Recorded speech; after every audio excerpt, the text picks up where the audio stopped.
What's going on, guys? Welcome to Super Basketball Bros segment, the Raptors Corner. I'm here with Dan and Shrey. What up, guys? We got a lot to talk about today. We're going to talk about how the Raptors did, like a quick recap. Ujiri made some comments about draft picks. We're going to talk about that as well. And DeMar DeRozan and the max deal. But let's get into it real quick.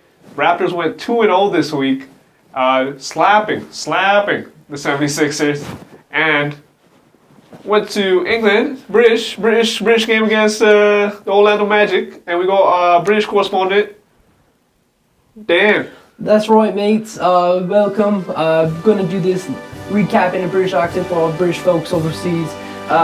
This past week, we saw the Orlando Magic take on the Toronto Raptors in the O2 Arena, formerly known as the Millennium Dome. What a fascinating matchup it was. DeRozan played bloody horrible in that game. Couldn't shoot a bucket for his life, but they managed to win the overtime game and get the W, and that's all that matters. Overall, brilliant game. Back to you, Cage. There you go. You heard it here. Thanks to all the UK fans that came out to the game. It seemed like a good game. Should this be done more often? Should teams be going to the UK or Europe and play more NBA games and market the brand? Shrey? Well, the NBA definitely thinks so. There's definitely a market there in the UK. I don't agree with the one game over the week. The Raptors played one game. Yeah, and one game. Definitely in an 82-game season, that takes a lot out of your body, doesn't really adjust to it, and you're going overseas to a different time zone, so that's really hard to do. I give props to both the Magic and Raptors for doing it. I definitely think they should have a few more games during the week. You know, instead of the one, why not have 3 or 4? And, you know, I loved how they brought Akeem Olajuwon and a lot of the legends there as well to sell the game of NBA. Why not do it for a whole week and have a few more games? You know, let UK see the better talent of the NBA. You sent the Raptors there, which obviously a top 5 team in the East with the Magic, but on other occasions they sent the Nets. Yeah. Definitely. Why not send maybe the San Antonio Spurs and the Cavaliers? That was an amazing matchup. Yeah, that matchup was there. If you have that matchup in the UK, who knows, the fan base probably goes wild. So basically you're saying you like that they're doing it, but just kind of like how we have an All-Star weekend, which is in Toronto. Yep. We should have like a Europe week. Yeah. And kind of display the NBA and what makes the NBA so special. Exactly, definitely. A lot of the fans came out, and we give props to UK fans. You know, on Instagram, Facebook, you can just see everyone sharing the game and just loving the festivities that were going around. Yeah, Hakeem Olajuwon was there. And I think the players enjoyed it as well. Yeah. Like you said, it's the Raptors and Magic. It's not something too spectacular. Although we are doing Raptors Corner, there are better teams to bring in to promote the brand. Dan, what do you think about it? Well, yeah, that is exactly right. Like, they're 2 smaller market teams. I know the Raptors are doing great right now, but I think the NBA had bad intentions going into this. They were just trying to send 2 smaller markets over there, kind of maybe making a twist to it, like a Canada versus USA thing. But I don't agree with them sending these smaller market teams across seas. The Raptors have played so many international games over the last several years. Why? Why just the Toronto Raptors? Why not other teams, So, I'm pretty sure those guys in the UK want to see LeBron James, Kevin Durant. I know they know who they are, but how often do they really know who a Kyle Lowry is, an upcoming superstar over the last couple of years? Everybody knows these other superstars. Let's get some true superstars in the UK, give them a true NBA experience. I agree with both you guys, which is kind of rare. I think it's good that we're doing it. If we want to do it right. But if I'm a season ticket holder for, say, the Golden State Warriors, and I got a couple of tickets against, let's just say, against the Spurs, and you guys are doing it in the UK, I'll be pissed. So there are pros and cons, but for the brand that the NBA is, that's terrific. They should be doing it. Yeah, that's right. All right. Now we're going to jump forward to what Masai said. Masai Ujiri, the general manager of the Toronto Raptors, and he basically made comments. I'm going to paraphrase it. In saying that we have a lot of picks for the next couple of years, the Toronto Raptors do, and we have a lot of young players on the team already. Maybe we should be making some trades. We're using these picks for a player that can, kind of help us win now or push us over the top. Because one of the factors that's kind of pushing him to do that is the injury of DeMar DeRozan. If you haven't heard about it, check out our last video. We talk about it. Who should we be trading for? Should we be trading our picks? Shrey? Well, we do have 4 picks over the next 2 years, and as Ujiri mentioned, I doubt that we see 4 rookies on the roster come 2017, 2018. 4 first-round picks. Yeah. Yeah. Or 4 rookies.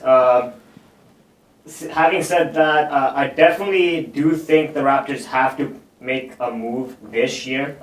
We do have a solid core thus far with Kyle Lowry and DeMar DeRozan, but definitely think at that 3 or 4 spot we could upgrade. James Johnson at times does check out both defensively and offensively. And you know what? Dwayne Casey hasn't been a fan of this. So when you have someone who's not a fan of James Johnson and has gone public with those comments, I don't think he really believes in James Johnson stepping in. I definitely think they could upgrade at those positions. Well, if you guys don't know, you're saying, oh, where do these multiple picks come? I thought each NBA team gets 1 first-round pick. The Raptors do have a second first-round pick this year due to one man only, El Mago, holding it down for us. I don't know how Masai did it, but we get the worst pick out of the Denver Nuggets and the New York Knicks. And currently we're projected to get the Knicks. At this point, I believe it's the 14th pick overall, and we have the 25th pick. Yes, we are the 5th best team in the league. 25th pick overall.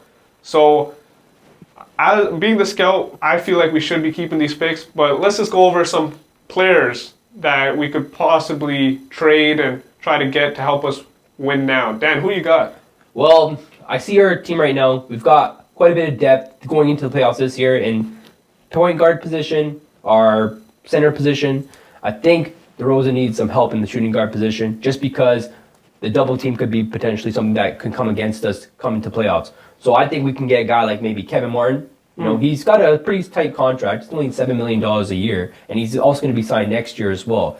I think that's really good. I think he's a really good shooter, and we can use him something maybe in the fourth quarter when we need a lot of points. Kind of replace that Lou Will we had last year. That kind of helped us in the playoffs. Mm-hmm. You can never have enough shooters, number one. Yeah. Kevin Martin's a great shooter, veteran leadership. He does tend to get injured a lot, but I like that one. Yeah. Kevin Martin's good. It kind of goes away from a defensive identity. Exactly. What kind of player would you have that would kind of bring that defensive identity?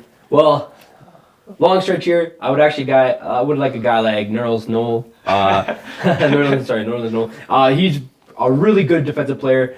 I see him working well in the Toronto system just because DeRozan, he doesn't like to pass it to the guys inside the post. Noel, he's not a really good shooter.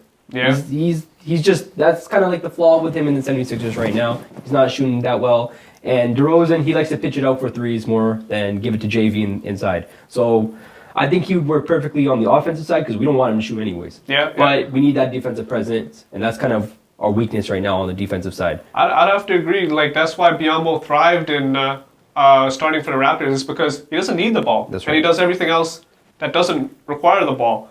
But saying that the 76ers hold Nerlens Noel very highly in their franchise, I doubt they would trade it, or we have the assets to trade for it. If we did, it would probably be multiple picks and a player with potential, not Terrence Ross, because he's shit. Shrey, who you got? Well, you know what? I don't disagree with everything Dan said. The Phillies love first rounders, so if he could throw enough at them, who knows? Maybe we'll get Nerlens someday. For the record, I don't think it's just the picks that 76ers want. I think that they can probably give away Ross and maybe just a first-round draft pick and a second-round draft pick. I don't think they're entirely interested in just picks. All right, we're going to have to cut you off. We're going to have to cut you off there. Yeah, you know, can't disagree with what Dan said. Definitely think those guys we could target. I have a few other guys, such as Thaddeus Young from the Nets. The Nets right now are sellers. Let's be real. They have no true assets in their organization. Yeah. They just fired reassigned Billy King, who pretty much traded everything they had of value. If you want to know what he traded, check out that timeline article on our website. It's called "The Fall of the Brooklyn Nets." Go on, Shrey. Yeah. So Brooklyn has, at this point, they're just willing to sell any asset to maybe get some first-round picks. If not in this year's draft, in future drafts. They don't have a first rounder up until 2020. That's how bad the situation is in Brooklyn. So to me, I think that's a team we could definitely take advantage of. Maybe trade for Thaddeus Young, who's done really well in that lineup. He's a great rebounder, and he's very active on the defensive end. You know, he's in the top 10 in steals for power forward. So you know what, that's something we could definitely use on the Raptors. Another guy we could also target is Markieff Morris, another guy who he's more of a stretch four. He's kind of a Patrick Patterson type player. You know, Patrick Patterson's a little bigger. I think Markieff Morris is just his body's more for the inside game. You know, he could just stretch the four and go inside if he needed to. And he's making about $7.4 million, and he signed through 2018. So there's definitely some value there for Ujiri if he doesn't want to go that way. Like both of them. Like the Thaddeus Young one a lot. Markieff Morris, feel like you said, Patrick Patterson. He does the same thing. Contract is similar to Patrick Patterson. If you got Patrick Patterson and he's gelling well, although he hasn't been as good as we wanted him to be this year. Yeah, he lost the starting lineup to Scola. So. Yeah, to Scola. Yeah, I have to agree with the Thaddeus. I think both are good. I'm not going to go into the Nerlens Noel thing. It could be like a whole 1 hour debate of why we can't get him. But for me, I think we need a guy who can play defense, shoot the three, and grab rebounds. Because, you know, if Ross is not on the court, you got James Johnson and DeRozan, and none of them can really hit the three. So I'm looking at Terrence Jones. He's getting paid right now less than $3 million. We could probably get him for a couple picks. What picks? I'm not going to go into the details of what we're going to offer, just like this guy was going on Noel. But Terrence Jones, I think, is a great guy we should be getting. We should be trying to look to acquire. Young, has that defensive mind, so we're still not losing our culture that we're trying to create here. And I think we should go that way. Now we're going to jump into the max contract of DeMar DeRozan. So if you haven't heard, DeMar and his entourage have kind of been murmuring a bit about he's going to opt out of his player option. And he should. He should. The salary cap's expected to jump 35% over the next 2 years, which is massive. And Mark Stein from ESPN is saying players are probably going to be making $30 million a year over once that happens. LBJ, for example, I'm pretty sure he's going to be the first player, I think, who gets that $30 million contract. In my opinion, if you're making the max, you're either a top 5 or 10 player in the league. But it doesn't work like that, and small market teams usually have to overpay to get these star players.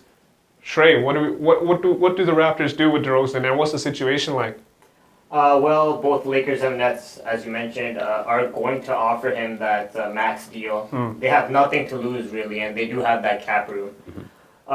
Is DeMar worth the max? In my mind, not as of now. Is he getting there? Yeah, definitely. I think if he could establish that three-point shot, really, he'd be well worth that money. And to me, I don't really see him leaving Toronto. The word loyalty has been thrown out there, and DeMar has shown it to Toronto and the fans during his time here. When Bosch left, he took it as a mission to take this team under his wing. And that's something us fans, we respect from DeMar. And appreciate. Yeah, definitely. And look where we are right now. So I definitely see the Raptors and Ujiri opening up that bank account, and giving DeMar the dishing it out, eh? Yeah. What about you, Dan? Well, money's tight for us upcoming this summer. I would love to see DeRozan stay.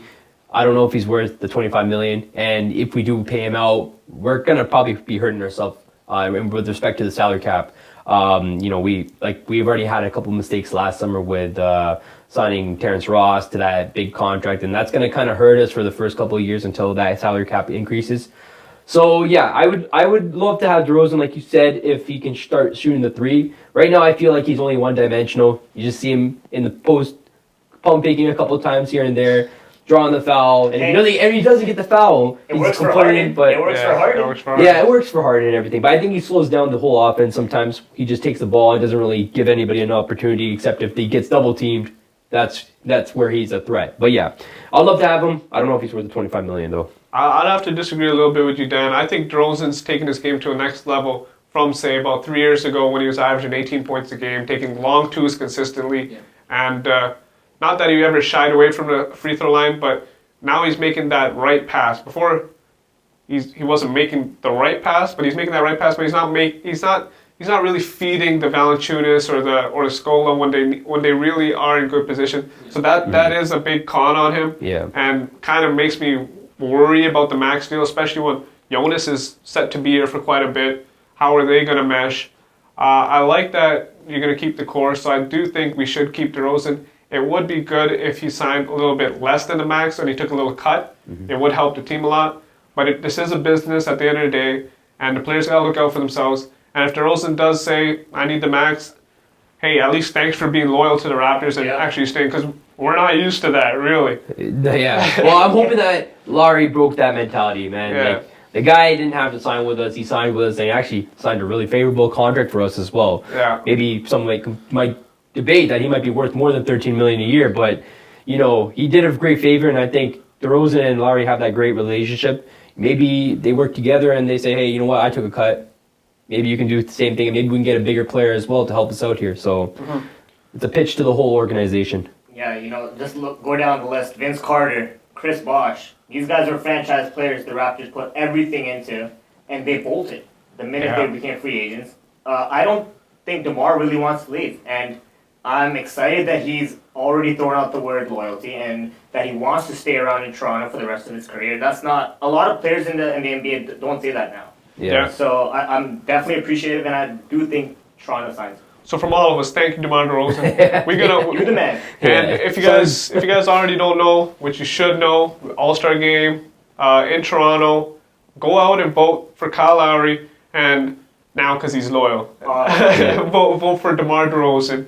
And we'll provide a link in the description on how to vote. I'll provide a link on that Brooklyn Nets timeline I was talking about, and we'll provide a link to our Instagram. Check it out. We got funny memes. We're always trying to vote.